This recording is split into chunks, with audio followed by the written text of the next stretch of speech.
ಯೇಸುವನ್ನು ಶಿಲುಬೆಗೇರಿಸಿದ ಈ ದಿನವನ್ನು ಒಳ್ಳೆಯದು ಎಂದು ಏಕೆ ಕರೆಯಲಾಗುತ್ತದೆ ಎಂದು ಅನೇಕ ಜನರು ಆಶ್ಚರ್ಯಪಡುತ್ತಾರೆ. ಶಿಲುಬೆಯ ಮೇಲಿನ ಸಾವು ನೋವಿನ ಘಟನೆಯಲ್ಲವೇ ಹಾಗಾದರೆ ಇದು ಹೇಗೆ ಒಳ್ಳೆಯದು ಆಗಲು ಸಾಧ್ಯ ಎನ್ನುವ ಪ್ರಶ್ನೆ ನಿಮ್ಮಲ್ಲೂ ಮೂಡಿರಬಹುದು. ಗುಡ್ ಎಂಬ ಪದವನ್ನು ಹಳೆಯ ಇಂಗ್ಲಿಷ್ನಲ್ಲಿ ಪವಿತ್ರ ಅಥವಾ ದೈವಿಕ ಎಂದು ಅರ್ಥೈಸಲು ಬಳಸಲಾಗುತ್ತಿತ್ತು.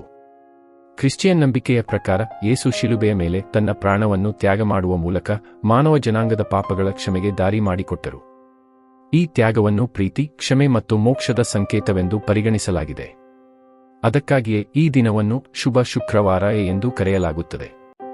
ಪವಿತ್ರ ಬೈಬಲ್ ಪ್ರಕಾರ ಯೇಸು ಜೆರುಸಲೆಂನಲ್ಲಿ ಬೋಧಿಸುತ್ತಿದ್ದಾಗ ಅವರನ್ನು ವಿರೋಧಿಸಿದ ಕೆಲವರು ಅವರನ್ನು ಬಂಧಿಸಿದರು. ಯೆಹೂದಿ ಮುಖಂಡರು ಮತ್ತು ರೋಮನ್ ಗವರ್ನರ್ ಪೊಂಟಿಯಸ್ ಪಿಲಾತನು ಅವರ ಮೇಲೆ ಸುಳ್ಳು ಆರೋಪ ಹೊರಿಸಿ ಶಿಲುಬೆಗೇರಿಸಲು ಶಿಕ್ಷೆ ವಿಧಿಸಿದರು.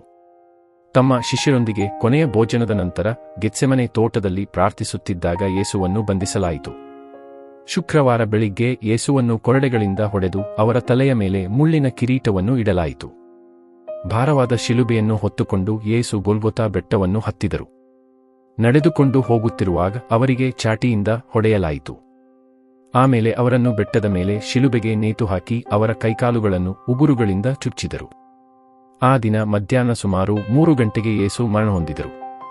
ಈ ಘಟನೆಯು ಕ್ರಿಶ್ಚಿಯನ್ನರಿಗೆ ದೈವಿಕ ಪ್ರೀತಿ ಮತ್ತು ತ್ಯಾಗವನ್ನು ಸಂಕೇತಿಸುತ್ತದೆ. ಗುಡ್ ಫ್ರೈಡೆದ ಮಹತ್ವ. ಗುಡ್ ಫ್ರೈಡೆ ಕ್ರೈಸ್ತರಿಗೆ ಕೇವಲ ಒಂದು ಘಟನೆಯ ಸ್ಮರಣೆಯಲ್ಲ, ಅದು ಪ್ರೀತಿ, ತ್ಯಾಗ ಮತ್ತು ಕ್ಷಮೆಯ ಸಂದೇಶವನ್ನು ನಮಗೆ ನೆನಪಿಸುತ್ತದೆ. ಈ ದಿನದಂದು ಚರ್ಚುಗಳಲ್ಲಿ ವಿಶೇಷ ಪ್ರಾರ್ಥನೆಗಳು, ಧ್ಯಾನ ನಡೆಯುತ್ತವೆ. ಯೇಸುವಿನ ತ್ಯಾಗವನ್ನು ಗೌರವಿಸಲು ಇಂದು ಅನೇಕ ಜನರು ಉಪವಾಸ ಮಾಡುತ್ತಾರೆ. ಇಂದು ಪ್ರಪಂಚದಾದ್ಯಂತದ ಕ್ರೈಸ್ತರು ಯೇಸುವಿನ ಶಿಲುಬೆಯ ಮರಣವನ್ನು ಸ್ಮರಿಸುತ್ತಾರೆ. ಭಾರತದಲ್ಲಿ ವಿಶೇಷ ಪ್ರಾರ್ಥನಾ ಸಭೆಗಳು, ಶಿಲುಬೆಯ ನಿಲ್ದಾಣಗಳ ಮೆರವಣಿಗೆಗಳು ಮತ್ತು ಉಪವಾಸ ಕಾರ್ಯಕ್ರಮಗಳನ್ನು ಚರ್ಚುಗಳಲ್ಲಿ ನಡೆಸಲಾಗುತ್ತದೆ. ಈ ವರ್ಷ ಕೆಲವು ಪ್ರದೇಶಗಳು ಗುಡ್ ಫ್ರೈಡೆದಂದು ರಜೆಯನ್ನು ಘೋಷಿಸಿದ್ದು ಭಕ್ತರಿಗೆ ಪ್ರಾರ್ಥನೆ ಸಲ್ಲಿಸಲು ಅವಕಾಶ ಮಾಡಿಕೊಟ್ಟಿವೆ. ಈ ವಿಡಿಯೋದಲ್ಲಿ ಎಲ್ಲಾ ಮಾಹಿತಿಯು ಜ್ಞಾನದ ಉದ್ದೇಶವಾಗಿದೆ.